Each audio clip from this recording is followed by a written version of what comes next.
c'est focus.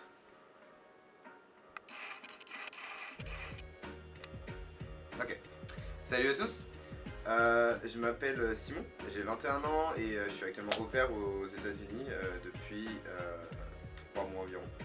Depuis 3 mois et je suis en Caroline du Nord. Je m'occupe d'un enfant de 12 ans, Eric, donc un préadolescent. Très compliqué, très compliqué. Donc voilà, aujourd'hui je fais cette vidéo pour vous répondre à des questions que moi je me suis posées en fait avant de partir au pair. Et j'ai regardé beaucoup de vidéos YouTube pour me renseigner sur le sujet avant de partir, pour savoir quelle agence était la meilleure, quelle était la journée type d'un au pair, la rémunération, vraiment pour en fait être sûr de la décision, parce que c'est quand même une très grosse décision de partir au pair. Donc voilà. Donc d'abord, qu'est-ce qu'un au pair? Un au pair, c'est quelqu'un qui part dans un pays étranger s'occuper d'enfants dans une famille d'accueil, qui va rester dans cette famille d'accueil pour 1 an ou plus. Je sais qu'avec mon agence Cultural Care, c'est 1 an de base, et après ta première année, tu as le choix soit d'étendre 2 ans, soit 6 ou 9 mois, il me semble. Donc un au pair, c'est quelqu'un en gros qui va s'occuper d'enfants dans une famille d'accueil. Vous êtes nourri, logé et payé. Vous avez l'opportunité de voyager en même temps quand vous êtes off, quand vous ne travaillez pas, et ça va vous permettre aussi de revenir bilingue et d'améliorer votre anglais, ce qui est quand même très important. Comment devenir au pair? Donc en fait, déjà il faut regarder les agences, il faut démarcher des agences, il faut que vous alliez, vous appeliez des agences pour dire que vous êtes intéressé, vous envoyez des espèces de prospectus, des espèces de petits carnets pour vous expliquer un peu voilà, ce qu'est au pair. Et ensuite, dès que vous aurez choisi votre agence, ils vont vous envoyer un dossier. Donc vous avez plein d'agences. Moi je suis chez Cultural Care, vous avez Cultural Care au pair, vous avez Au Pair Care, Au Pair in America, Au Pair World, Fait Rêver, plein d'autres. Vous avez tellement d'agences d'au pair que c'est... J'ai peur de pas être focus. Vous avez tellement d'agences d'au pair en fait. Voilà, donc c'est très compliqué de trouver la bonne agence d'au pair. Très compliqué parce qu'il y en a. Moi j'ai choisi Cultural Care parce que je me suis beaucoup renseigné sur YouTube, j'ai eu beaucoup d'avis positifs sur Cultural Care, et j'ai une amie à moi qui est partie avec Cultural Care et qui m'a dit vas-y, t'inquiète pas, c'est une bonne agence. Ok, pas de soucis, j'ai pris Cultural Care. Ensuite, les conditions à avoir, il faut avoir entre 18 et 21 ans, avoir le permis de conduire, le bac ou l'équivalent du bac, et 200 heures de garde d'enfant sur les 3 années passées, 3 dernières années. Donc, je vais quand même faire un petit disclaimer sur 18 à 26 ans. Je trouve que c'est quand même important de partir aux États-Unis quand on a 20 ans ou dans son année de ses 21 ans et plus, parce que la majorité là-bas c'est 21 ans. Donc moi pour mon expérience, je sais que je voulais partir après le bac, faire au pair. J'avais quand même cette idée en tête, mais je m'étais dit non, ça sert à rien, j'ai pas encore 20 ou 21 et j'ai pas envie de me restreindre là-bas et de rester bloqué et de pas pouvoir aller dans des bars, choses comme ça. Parce qu'en France, on peut aller dans des bars à 18 ans, on peut boire, il n'y a aucun souci, sauf que les États-Unis sont très stricts sur ça, c'est vraiment légal qu'à 21 ans. Donc voilà, c'est pour ça que moi j'ai voulu attendre et que je suis quand même content maintenant parce que j'ai 21 ans et je ne suis pas bloqué à rester dans ma chambre et que je ne peux pas sortir le week-end. Voilà. La rémunération et les heures de travail. Donc un au pair ne peut pas travailler plus de 45 heures par semaine et est payé 195,95 $. Mais certaines familles arrondissent à 200 $. Ça dépend vraiment des familles, moi ma famille n'arrondit pas, donc pour 5 $, bon, ok. Et même si tu travailles que 30 heures dans la semaine, tu seras quand même payé 195,95 $. Et si tu fais 45 heures, tu seras quand même payé 195,95 $. Donc ça dépend. Il y a des au pairs qui vont travailler 45 heures par semaine tout le temps, et d'autres qui vont travailler 30 heures par semaine tout le temps, mais ils vont être payés la même chose. Donc moi je sais que je travaille 34 ou 35 heures par semaine, donc ça va. C'est quand même bien.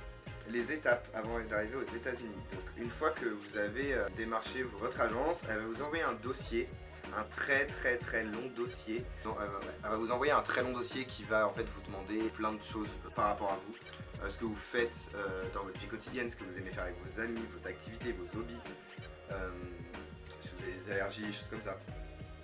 Et en fait ce dossier, une fois que vous le rendrez, donc votre agence le validera ou pas. Donc s'il ne le valide pas, il va peut-être vous dire bah, tu peux peut-être changer ça ou mettre ça en plus, enfin, essayer de vous guider pour avoir le meilleur dossier possible. Et dès que votre agence a validé le dossier, vous êtes mis en ligne sur le site. Donc, une fois que votre dossier est validé, ça y est, votre profil est mis en ligne sur le site de l'agence. Donc en fait, ce qui va se passer, c'est que votre profil est mis en ligne avec votre dossier et les familles vont pouvoir regarder votre dossier et vous envoyer une demande de connexion. Donc en fait, les demandes de connexion, c'est les familles qui vont vous envoyer une demande de connexion et vous l'acceptez ou non. Donc les familles ont aussi un dossier. Donc vous voyez en fait combien d'enfants il y a, où est-ce qu'ils sont situés. Voilà. C'est un peu comme l'au pair, sauf que leur dossier est beaucoup moins rempli parce que le plus important c'est le dossier de l'au pair. Et si vous voyez que cette famille vous intéresse et que vous avez envie de commencer à parler avec eux et envie de discuter, vous pouvez accepter la demande de connexion et ensuite la discussion se fait par mail ou par Skype ou par WhatsApp, n'importe, mais généralement c'est souvent par mail au début et ensuite, une fois que vous avez un peu discuté par mail, vous décidez de faire des Skype. Et vraiment, ne vous focalisez pas sur la localisation de la famille. Parce que, ok, vous avez le rêve américain d'aller sûrement à Los Angeles ou alors à New York ou à Chicago, choses comme ça. Vraiment des grandes villes où vous aimeriez vraiment y aller. Concentrez-vous vraiment sur la famille. Parce que vous allez quand même passer 1 an ou 2 avec cette famille, vous allez être tous les jours avec eux, vous allez vivre avec eux, vous allez faire des activités avec eux. Donc si vous choisissez une famille qui vous plaît pas trop, mais la localisation vous plaît, c'est votre rêve d'aller là-bas, et que vous choisissez cette famille, ça part souvent en rematch. Donc ce qui veut dire que ça part souvent en... vous allez changer de famille. Bref, donc ne vous focalisez surtout pas sur la localisation, et ça, toutes les agences vous le diront. Qu'il faut se focaliser sur la famille, sur comment vous vous sentez avec la famille. Parce que ça peut vraiment jouer sur vos années d'au pair. N'oubliez pas que vous êtes à l'étranger, que vous êtes tout seul, vous êtes dans un pays que vous ne connaissez pas, avec des gens que vous ne connaissez pas. Donc si déjà vous avez un mauvais feeling avec cette famille et que cette famille vous veut juste histoire d'avoir un au pair et qu'il n'y a aucun lien entre vous et que vous prenez cette famille parce qu'elle est bien localisée, ça peut très mal se passer et c'est pas ce que vous pouvez attendre de votre expérience d'au pair. Voilà. Donc, sachant que si vous restez 1 an et que vous voulez étendre et que vous voulez changer de famille pour la 2e année, là vous pouvez choisir la localisation. Donc voilà. Et puis dans tous les cas, dites-vous que vous pouvez voyager. Vous avez le temps de voyager. Vous avez des week-ends, vous avez 2 semaines de vacances par an. Et normalement, moi je sais qu'avec Culture Hacker c'est ça. Un week-end off entier par mois et du coup 3 dimanches travaillés par mois. Donc voilà, donc pendant ce week-end off vous pouvez très bien aller voyager, même pendant le week-end où vous travaillez le dimanche, ça dépend les horaires que vous faites. Moi je sais que le dimanche commence à 16h, donc je peux très bien partir le vendredi soir, prendre un avion et revenir le dimanche matin. Donc voilà. Donc voilà, ensuite du coup vous allez parler avec cette famille ou plusieurs familles, ça va dépendre. Et vous allez décider de matcher.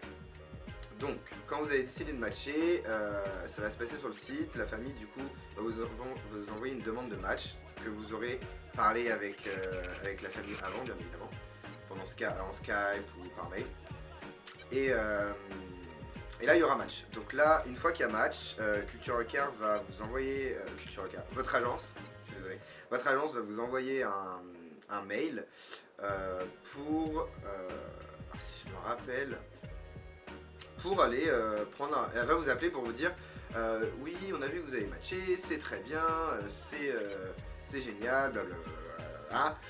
Maintenant, rendez-vous à l'ambassade de Paris pour le visa. Le visa. Alors, vous devez prendre votre rendez-vous à l'ambassade tout seul et contacter votre agence après pour dire la date et l'heure, je crois, de votre rendez-vous à l'ambassade. Donc, voilà, vous allez à l'ambassade avec votre passeport, vos papiers Culture Hacker vous ont envoyé, tout ça. À l'ambassade, ils vont vous poser quelques questions, en anglais bien évidemment. Ils vont vous demander pourquoi vous allez aux États-Unis, qu'est-ce que vous allez faire là-bas, comment s'appellent les enfants que vous allez garder, quelles sont la profession des parents. Moi je sais que c'est ce que la dame... m'a questionné. Voilà, ensuite vous l'avez très rapidement. Moi j'ai reçu mon passeport avec mon visa dedans, je pense 3 jours après ou 4 jours après, assez rapidement. Et Et ensuite, Culture Hacker va vous booker. Culture Hacker, votre agence va vous booker votre vol. Il va vous booker votre vol pour Paris, New York. Et ensuite, vous avez une semaine de training school. Vous avez une semaine de training school à New York avec d'autres au pairs de plein de nationalités différentes. Et c'est là que vous allez rencontrer des au pairs français, des au pairs de différentes nationalités. Et vous verrez qui va dans le même état que vous et au même endroit que vous. Donc ça c'est bien parce que ça permet aussi de rencontrer les gens. Et pendant cette training school, vous aurez des workshops tous les jours. Donc c'est en fait, on va vous expliquer ce qu'est le métier d'au pair, la différence entre les cultures pour genre américaines, choses comme ça. On vous apprendre à vous intégrer dans la culture américaine, à comprendre les codes, tout ce qu'en fait vous êtes censé ne pas savoir parce que vous ne vivez pas ici. Pour ma part, je n'ai pas fait la training school parce que coronavirus, et moi j'ai fait ma training school en ligne, donc chez moi en France. Donc je devais partir, petite anecdote, je devais partir le 6 avril 2020. J'ai matché avec ma famille en décembre 2019 et je suis parti aux États-Unis en septembre 2020. Mais je ne suis pas parti de la France, je suis parti de la Serbie. Oui, de la Serbie. Culture Hacker, mon agence, nous a envoyé, avec bien sûr des gens de Culture Hacker, nous ont envoyé en Serbie à Belgrade dans un hôtel pour 2 semaines parce que la Serbie ne fait pas partie de l'Union Européenne. Et les États-Unis acceptent la venue de pays qui ne font pas partie de l'Union Européenne. Si ils sont, comment je peux expliquer ça? Si ils ont fait une quarantaine de 2 semaines. Donc en fait, nous, si on restait 2 semaines en Serbie, c'était bon parce qu'on faisait comme une quarantaine dans un pays non européen. Donc on pouvait légalement, c'est légal, franchement c'est légal. Hein, les Culture Hacker nous a dit c'est légal, on ne fait rien d'illégal. Les papiers sont là, voilà, tout est légal. Et comme ça, on a pu aller légalement aux États-Unis, malgré le travel ban. Donc pendant ces 2 semaines, j'ai rencontré des gens extraordinaires, des Français avec qui je suis parti à Philadelphie il y a 2 semaines. Et c'était du coup très très bien. Et nous, on a eu nos workshops là-bas. Et ma training school, je l'avais fait déjà du coup en fin mars. Je l'avais fait fin mars chez moi. Et j'avais rencontré du coup des au pairs mexicaines parce qu'on était par groupe Zoom et on était par état. Donc moi je savais déjà qui allait dans mon état, mais il n'y avait pas de français. Et j'ai rencontré les Français en Serbie. Donc nous on a fait Belgrade, New York, et ensuite moi j'ai fait New York, Raleigh. Mais je pense que là maintenant je sais pas si il y a toujours le travel ban. Je sais pas quand, si vous verrez cette vidéo, il y aura toujours le travel ban, je pense. Parce que les prochains au pairs sont censés partir en janvier. Normalement en janvier le travel ban est censé n'être plus là. Donc vous êtes censé voler de Paris à New York, ensuite rester une semaine, c'est pas une semaine, c'est 5 jours à New York, et ensuite voler dans vos familles d'accueil. Et ensuite l'aventure commence ici. Et voilà. Et voilà, et voilà. Et c'est la fin de la vidéo. Je pense que je vais faire d'autres vidéos, vlog ou choses comme ça. Mais j'adore. C'est très bizarre de se filmer. Donc merci à tous d'avoir regardé cette vidéo. J'espère que j'aurais pu répondre à certaines de vos questions. Si vous avez d'autres questions, n'hésitez surtout pas à mettre en commentaire. Je vais mettre mon Insta ici. Vous pouvez me follow et m'envoyer des petits DM si vous avez des questions particulières pour l'aventure d'au pair, tout simplement. Donc voilà, salut!